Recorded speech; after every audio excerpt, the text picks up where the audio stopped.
we're back with another episode, and joining me today, Andrew Waite. How's it going? Pretty good, Cody. How are you? I'm doing fantastic. Day's just getting started over here for me, but I'm excited to chat. Good. Awesome. So for starters, for those who may not know you watching, tell us a little bit about yourself and where you come from. Yeah, cool. I'm a singer-songwriter based out of Charlottetown, PEI. Um, I've been doing this for a while now, and yeah, we just came off, or we're just in the process, I guess, of releasing a new record, produced by Chris Kirby over in Nova Scotia, and yeah, really excited to get it out. Awesome, love it. And for those watching, if you haven't seen Andrew play, I saw some of your videos online, Andrew, and I 100% want to see you live because what I saw online, unbelievable. Cool, thank you. So absolutely. With that being said, tell us kind of how music came into your life, man. It was it in the household growing up, just something you fell in love with one day? Well, definitely wasn't really in the household. I'm pretty well the only musician in my family. Um, but uh, but yeah, I mean, I've been playing for a long time. I started playing the guitar at a young age. Played trumpet actually through school and eventually did a degree in that. Not that I play it anymore, really, but yeah, I played for a long time. I've worn I guess figuratively and literally a lot of hats in the music industry. At least as a performer, I've done a lot of performing and side playing as a guitarist with different artists, and a lot of directing, music directing, and that sort of thing with different productions as well. But for the last number of years, I've been mostly focused on my own music and promoting it and that sort of thing. So Awesome. yeah, Great. And you're correct me if I'm wrong, but you're an owner of like a summer rock camp, correct? that is correct. So that's, I guess, there. Yeah, sort of another thing that we've got going on, that we're going into our, I think, our 10th year of running that. It's called Island Rock Camp. So it's like a contemporary and popular music camp for young musicians. And there's a variety of different camps. They range from ages 9 to 18, and so there's all various different types of camps that focus on that. And yeah, we're really proud of that, and that's been a big part of what we do as well. So Very cool, very cool. And how do people sign up for something like that? islandrockcamps.com. That's it. Easy enough. It's that easy, most of our kind of like mixed ages camps, you don't actually need any experience whatsoever to go to them. Some of our songwriting camps and advanced camps, you do. And we do have people coming from all over Canada now to come to PEI, kind of coinciding with their vacation or whatever, to line up with the camp, which has really been a lot of fun. The older camps have we've got our graduates from that program going on to post-secondary programs. We've got them recording singles, getting grants, you name it. It's pretty cool. It's pretty special. That's awesome. Good to hear, man. Yeah, for someone who hasn't heard your music before, how would you describe your sound to them? Really good. No. Find that question funny, but I don't know. I mean, it's rock and roll. I guess, at the heart of it, it's all, for the most part, songs that have been written on an acoustic guitar, and that we've arranged a band around. There's saxophone in the band. We've had comparisons to sort of an E Street sort of thing in the past, which I totally get because I'm a massive Springsteen fan. So sure, I'll take that. My wife Nikki is the saxophone player in the group. She's pretty fantastic too. So yeah, that's, I don't know. I mean, we do that, but I mean, also we tour. Like I've toured solo. We tour with as a duo or a trio, and more of an acoustic, stripped down sort of thing. So, it can vary a little bit. So yeah. Yeah, awesome. And when was the moment that you realized that you had an audience watching you and listening to your music? Oh, it was April 14th, 2003. No, Yes. no, I, I don't. That's a funny question. I mean, the first album I put out was back in, what was it, 2014, 20? I don't know. Yeah, we put it out. We had a lot of fun with it. We didn't take it that seriously.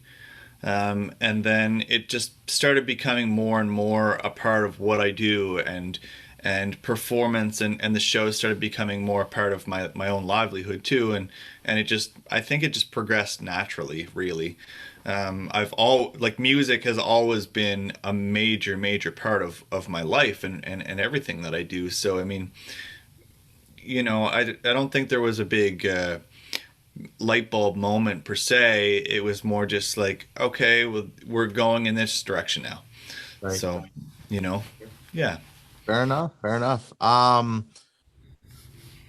Influences. Do you have? I always ask this question. Do you have an influence just towards like songwriting and then towards performing per se? Um, yeah, that's like separate, breaking down my influences. Yeah. Um, yeah, that's an interesting one. I mean, like I say, I am a big fan of the Boss, a big Springsteen fan. I'm a huge fan of Glenn Hansard. He's an Irish musician. Okay. In terms of like songwriting and performing and how he kind of runs his band. Um, that's a really cool influence. I don't I don't know how to say this.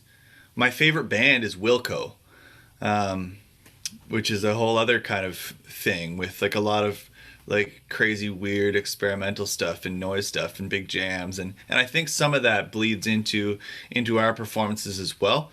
Um, so but I think all three of those bands, there's some common similarities with how for the most part it starts with a songwriter and they're built up to something a lot bigger for a live performance and something a little bit more grandiose for entertainment purposes. So yeah. Fair enough. All right.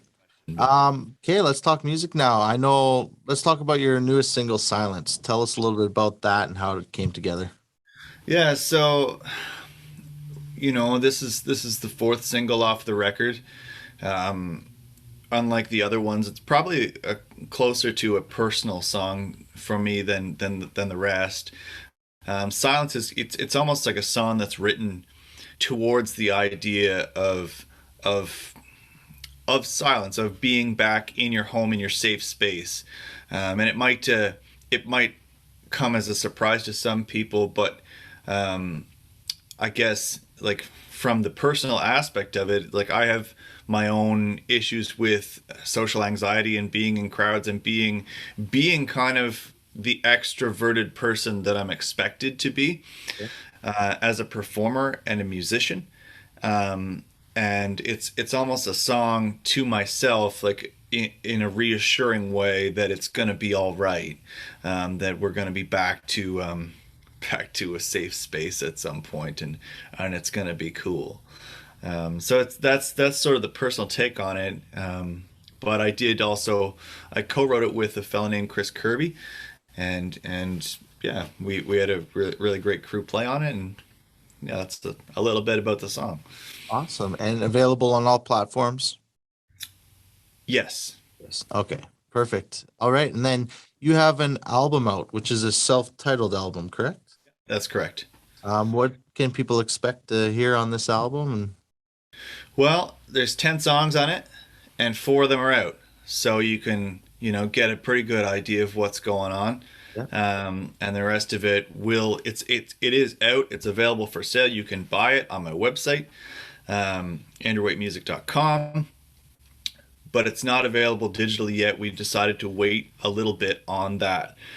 So it'll be out on all platforms November 25th. So you can, get it on Spotify at that point. Um, yeah, I think there's some more of the same. There's some different stuff too. We've got some really the singles that we put out so far are a little bit more in the rock vein. There's some stuff that's really stripped down.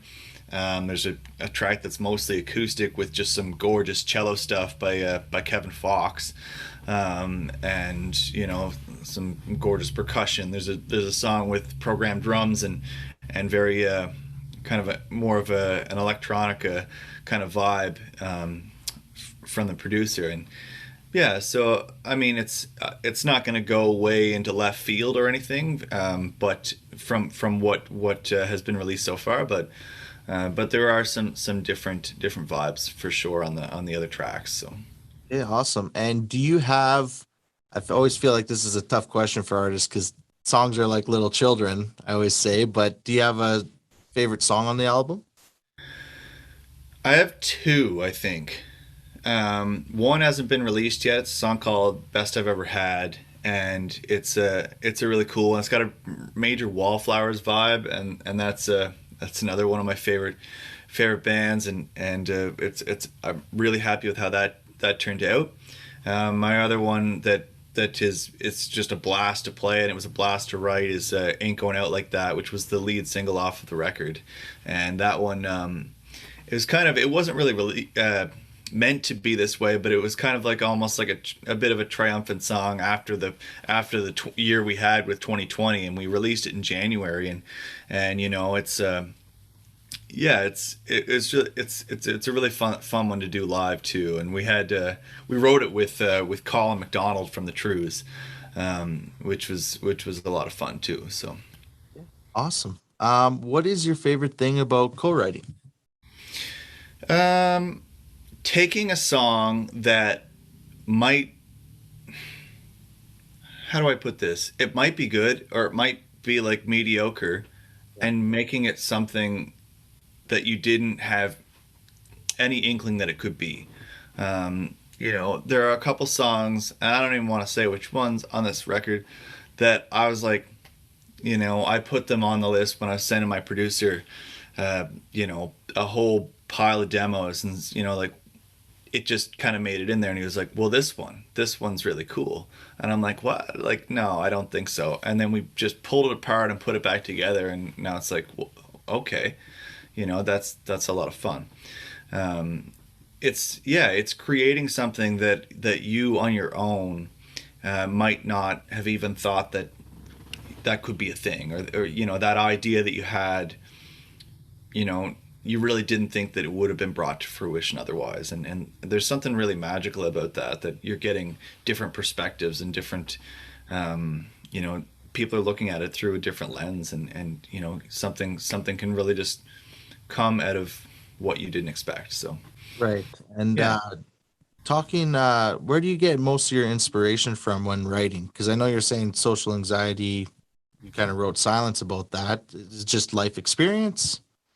Yeah, my life and other people's lives, and it's I feel like as songwriters, a lot of us are just kind of taking in the world around us, and whether that's our own experiences, or whether we're just kind of like a fly on the wall for somebody else's experience, and writing about that, whether it's watching the headlines. Like, we have some fairly politically charged songs on this record.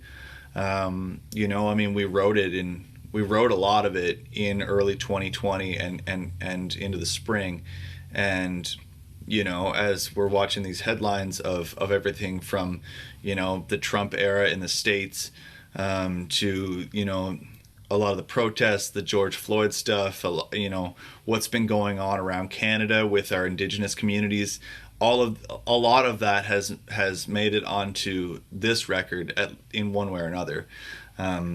So there is a lot of that too. So I mean, it's kind of everywhere, I guess, to answer your question. Yeah, fair enough. Okay. Do we have plans for music video for any of the singles or silence in particular? Not for Silence. There's a really cool one for Ain't Going Out. That's up. Full Time's got a Full Time Trying to Love. We wrote that one as well with Colin. That one's got a pretty fun video for it, and those are all on YouTube, and please go and check them out. Yep, absolutely. I'll have all the links down below for you. Do you have any shows lined up?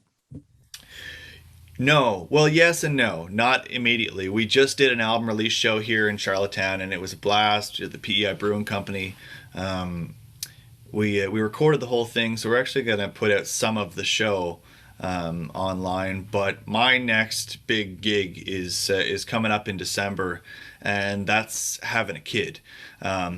So That's, that's my next thing that is that's a bit of a priority. So yeah. yeah. So aside from that, we're looking at getting in end of January and February. We're looking at some stuff in the UK. We've got some regional touring around here in the spring. Heading up to central Canada in through Ontario in the summer months, and we're looking at a European tour in the fall. So Awesome. All right. Well, I was about to ask what is next for you, but that's about clearly, it. clearly becoming a father is what's next. Yeah, that's it in a nutshell. I mean, it's we got a busy year ahead of us and a lot of work, and I got a really busy year ahead of me too with a little boy on the way, and we're really excited for that. Amazing. Well, congrats on that. Last thing, where can people find you on social media? AndrewWaiteMusic.com. I'm on Facebook at Andrew Waite, Instagram at Andrew Waite Music. I don't really use Twitter. I'm on there, but you won't find much. Yeah, I'm the same. Yeah, I never figured out how. I So, think I just post something and that's it. Leave it. Quick little like scheduled post and that's it. Done. but So we're mostly on Facebook, Instagram yeah. is where you find us. So Yeah. it's we'll be sharing lots of music things and tour information, album information, and the odd time you might find me talking about Caesar recipes and shit like that. So That's I'm into that. I'm gonna All right, guys, go grab his newest single, Silence. Check out his album. And Andrew, thank you so much for taking the time. And I hope I get to see you live sometime soon. yeah, I hope so too. Yeah, it's just watching online. It looks like it's an exciting show. So Thank you. all right, man. Well, keep in touch. Nice meeting you and talk soon. Yeah, chat soon. All right.